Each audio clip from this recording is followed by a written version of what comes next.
ओम नमः शिवाय। नमस्कार दोस्तों, अविश्वसनीय एवं सटीक भविष्यवाणी की इस श्रृंखला में मैं पूनम पांडे आप सभी का स्वागत करती हूँ।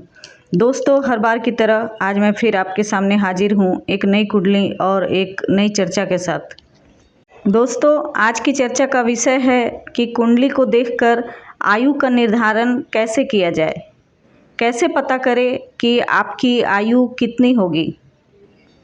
हमारे ऋषि मनीषियों ने आयु को 3 भागों में बांटा है: अल्पायु, मध्यायु एवं दीर्घायु। सबसे पहले कुंडली में यह देखना चाहिए कि इन तीनों में से कौन सी आयु जातक को प्राप्त हुई है, अल्पायु, मध्यायु अथवा दीर्घायु। इसमें अल्पायु योग होने से 32 वर्ष तक आयु होती है। 32 वर्ष के पहले कभी भी जातक जातिका की मृत्यु हो सकती है। मध्यायु की बात करें तो मध्यायु में 64 वर्ष तक आयु निर्धारित की गई है। इसमें आयु अधिकतम 64 वर्ष की हो सकती है और इससे अधिक दीर्घायु योग माना जाता है। तो सबसे पहले अल्पायु की बात करते हैं। अल्पायु योग के बहुत से कारण होते हैं, इनमें से मैं कुछ की चर्चा करती हूँ आपके सामने। पहला तो यदि चंद्रमा 6, 8 अथवा 12 भाव में हो तो अल्पायु योग होता है। इसके अलावा यदि लग्न और लग्नेश पाप कर्तृ योग में हो, पाप पीड़ित हो तो भी अल्पायु योग होता है। यदि केंद्र स्थानों में पाप ग्रह हो तब भी अल्पायु योग ही माना जाता है। यदि इस तरह के योग कुंडली में हो तो जातक की आयु अल्पायु समझनी चाहिए। अब मध्यायु की बात करते हैं। मध्यायु आयु तब मानी जाएगी जब अल्पायु योग होते हुए भी लग्न अथवा लग्नेश पर शुभ ग्रह की दृष्टि हो, शुभ ग्रह की युति हो अथवा केंद्र स्थान में शुभ ग्रह हो तो मध्यायु आयु मानी जाएगी। अर्थात अल्पायु योग हो लेकिन उसमें शुभ ग्रहों की दृष्टि और प्रभाव हो तो मध्यायु योग हो जाती है। मध्यायु योग में 64 वर्ष तक की आयु निर्धारित की गई है। इसमें जातक की अधिकतम आयु 64 वर्ष तक हो सकती है। इसके बाद दीर्घायु की बात करते हैं।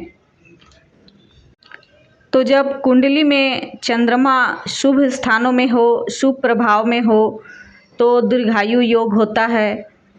केंद्र में शुभ ग्रह हो तो भी दीर्घायु योग होता है और लग्न तथा लग्नेश शुभ ग्रह की दृष्टि में हो, शुभ भाव में हो तब भी दीर्घायु योग माना जाता है।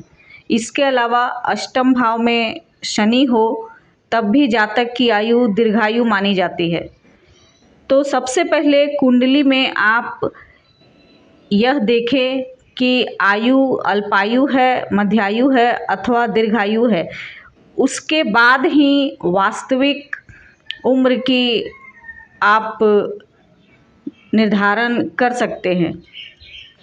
यदि अष्टम भाव में शुभ ग्रह हो तब भी आयु अच्छी होती है और इसके विपरीत यदि अष्टम भाव में पाप ग्रह हो या अष्टमेश पाप ग्रह से पीड़ित हो तब जातक की आयु कम मानी जाएगी।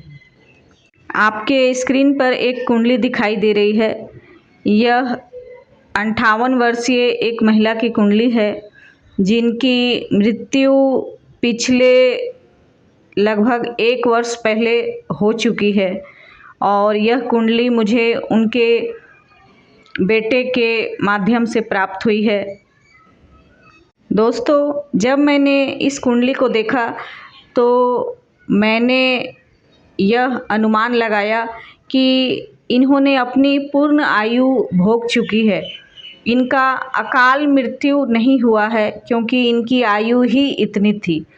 अब चलिए कुंडली पर एक नज़र डालते हैं कि ऐसे कौन से योग हैं जिनको देखकर मैंने ऐसा कहा और इनको मध्यायु आयु प्राप्त हुई। तुला लग्न की यह कुंडली है और इनकी राशि वृश्चिक है। जैसा कि अभी अभी मैंने आपको बताया कि यदि अल्पायु योग हो और इसके बावजूद कुछ सुप्रभाव भी लग्न अथवा लग्नेश पर हो तो मध्यायु योग होता है। आप देख सकते हैं कि इनके लग्न का स्वामी शुक्र मंगल एवं राहु के साथ युति बनाए हुए है, जो कि एक पाप पीड़ित अवस्था हो गई है। इसके अलावा मंगल इस कुंडली के अनुसार मारक भाव का स्वामी है, द्वितीय एवं सप्तम भाव का स्वामी है और लग्नेश के साथ बैठा है। तो इस स्थिति में अल्पायु योग बन रहा है।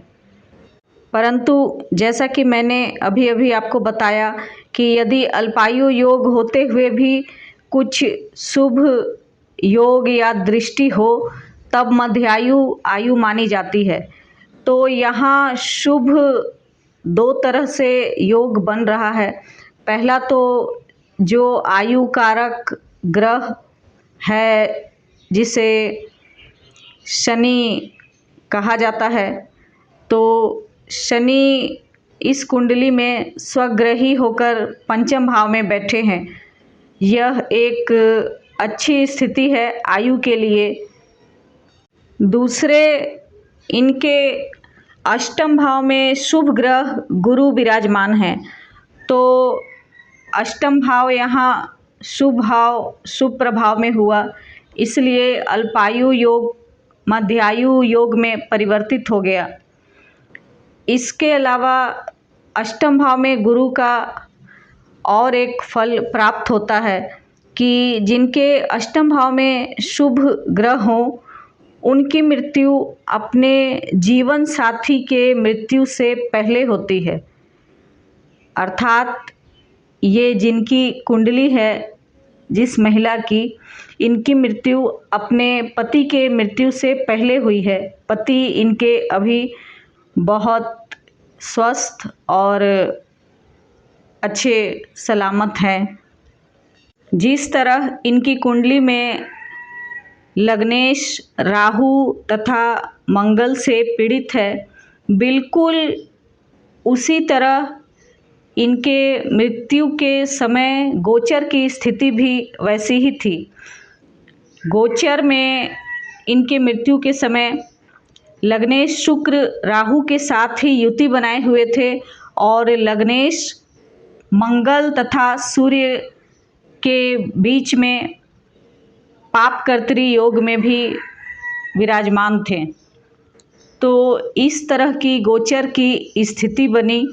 और दशा की बात करें तो उस समय इनकी राहु की अंतर्दशा, राहु की प्रत्यंतर दशा तथा राहु की ही सूक्ष्म दशा भी चल रही थी। तो इस तरह दशा तथा गोचर दोनों इनके आयु के विपरीत बना और यह घटना घट गई कि एक सामान्य सी बीमारी में ही इनकी मृत्यु हो गई। कारण यह था कि इनकी आयु पूर्ण हो चुकी थी। इनके मृत्यु के समय चंद्रमा भी अष्टम भाव में ही गोचर कर रहा था।